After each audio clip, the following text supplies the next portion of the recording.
మిత్రులారా, అందరికీ సామాజిక ఉద్యమాభివందనాలు. ముఖ్యంగా మూఢనమ్మకాల నిర్మూలన ఉద్యమ వందనాలు. ఈరోజు ప్రముఖ ఆధ్యాత్మిక ప్రచారకురాలు సన్నిధానం లక్ష్మి గారు నాకు కలిశారు, పలకరించారు. ఆమెకి ధన్యవాదాలు. సనాతన ధర్మం గురించి, అలాగే వేద ధర్మం గురించి తాను చాలా విషయాలు ప్రసంగిస్తూ ఉంటారు. ఈ సందర్భంగా తనకి నేను హంబుల్ రిక్వెస్ట్, మీ ప్రవచనాలను ఎంతోమంది మహిళలు, డివోటీసు, భక్తులు చూస్తూ వింటూ ఉంటారు. దయచేసి పాతకాలం నుంచి వచ్చే కొన్ని మూఢనమ్మకాలను పోగొట్టడానికి మీరు మీ మాటల ద్వారా బోధించాలని, అర్థం లేని ఉంటే మీరే వాటిని వ్యతిరేకించాలని కోరుతూ, మూఢనమ్మకాల నిర్మూలన కార్యకర్తలకి మీ సందేశం ఇవ్వాలని కోరుతున్నాను. అలాగేనండి సోదరులు వారు చెప్పినట్లుగా మన సనాతన ధర్మం ఎప్పుడూ కూడాను మూఢనమ్మకాలని చెప్పలేదు. మన పూర్వీకులు ఎప్పుడూ కూడా మూఢనమ్మకాలని చెప్పలేదు. వారు చెప్పినది ఏదైతే ఉందో దానికి ప్రతిదీ కూడా ఇవాళ చూస్తుంటే ఒక సైంటిఫిక్ రీజన్ అనేటటువంటిది మనకి కనపడుతోంది.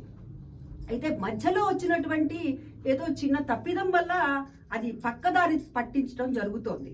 అంతేగాని వారి స్వలాభం కోసం కొందరు చేసేటటువంటి పని. అంతేకాని ఎప్పుడూ కూడా మన సనాతన ధర్మము చెప్పలేదు, మూఢనమ్మకాలని ప్రోత్సహించను లేదు. వారు చెప్పింది ఏమిటి అంటే, మన ధర్మాన్ని మనం పట్టుకుందాము, అదేవిధంగా మన సంస్కృతిని మనం కాపాడుదాము అని చెప్పి. దాని మీద మీరు చేస్తున్నటువంటి కృషి బాగుంది. అయితే మూఢనమ్మకాలు మన పూర్వీకులు ఎప్పుడూ చెప్పలేదండి. దాన్ని వక్రగతి పట్టిస్తున్నటువంటి పరిస్థితి ఉంది. అంతే, మన ధర్మాన్ని మనం కాపాడుకుందాం, మన దేశాన్ని మనం కాపాడుకుందాం, ఎప్పుడు దేశాన్ని ప్రేమిద్దాం, దైవాన్ని స్మరిద్దాం, మూఢనమ్మకాలు వదిలేద్దాం. మూఢనమ్మకాలు వద్దు, ఎప్పుడు వద్దు. నా వీడియోస్ చూడండి, ఏ వీడియో చూసినా మూఢనమ్మకం అనేటటువంటిది ఉండదు. ప్రతిదీ కూడాను సైన్స్ ఏది చెప్పిందో శాస్త్రం అది చెప్పింది. శాస్త్రం ఏమిటంటేనండి, శాస్త్రం అంటే ఏమీ లేదు, శాసించి చెప్పింది ఇది చేయండి రా అని.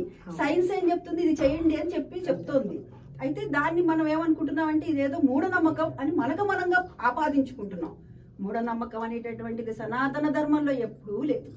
ఎవరైనా మూఢనమ్మకాలను పాటిస్తూ ఇది సనాతన ధర్మం అని అంటే మనం అందరం వ్యతిరేకిద్దాం. లక్ష్మి గారు కూడా మూఢనమ్మకాలు మన ధర్మంలో లేవు, అవి మన ధర్మంలో భాగం కాదు, ఇది ఎక్కడో ఎవరో కల్పితాలు చొప్పించడం వల్ల మనము మూఢనమ్మకాలని నమ్ముతున్నాము, అవి వదిలేయాలని చెప్పారు. మరి ఇలాంటి ప్రవచనకర్తలు, ధర్మ ప్రచారకులు, ఆయా మత పెద్దలందరూ కూడా మీ మతాన్ని, మిమ్మల్ని నమ్మే ప్రజలకి మూఢనమ్మకాలు పోగొట్టే విధంగా మంచి మాటలు చెప్పాలని మనసారా కోరుతూ, మా మాటలు, మా ప్రవర్తన మీకు ఎక్కడైనా ఇబ్బంది కలిగి ఉంటే దయచేసి మాపై పగబట్టకుండా, మమ్మల్ని ద్వేషించకుండా విషయం ప్రధానంగా ఆలోచిస్తారని ఆశిస్తూ లక్ష్మి గారికి ధన్యవాదాలు. Thank you. ఈ ఫోన్ చూడరా మేడం, ఈ ఫోన్